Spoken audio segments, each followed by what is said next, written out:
In today's video, I am going to teach you how to calculate working days in Excel. This is a simple and very useful formula when you need to find the number of business days between two dates. Excel can do this for you automatically, so you do not need to count days manually or estimate around weekends. To begin, enter your start date in cell A2. For example, you can type January 1st, 2026. This will be the first date in the range you want Excel to evaluate. Make sure the date is entered in a format that Excel recognizes as a date, not just as plain text.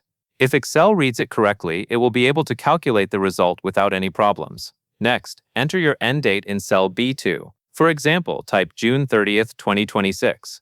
This tells Excel where the date range ends. At this point, you have both the starting date and the ending date set up and ready for the formula. Now click on cell C2. This is where the result will appear. In that cell, type this exact formula. Equals network days open parenthesis. Written out in Excel, that is equal sign network days A2, B2.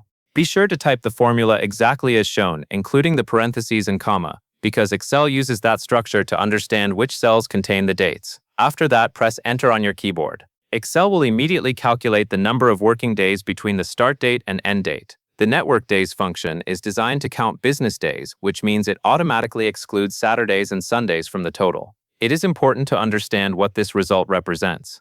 Excel is not simply counting every day on the calendar. Instead, it is counting only standard working days across that date range.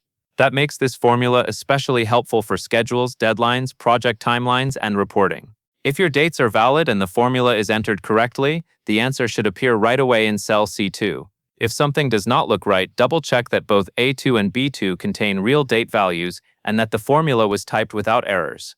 Once you know this formula, calculating working days in Excel becomes fast and reliable. It saves time and helps avoid mistakes that can happen with manual counting.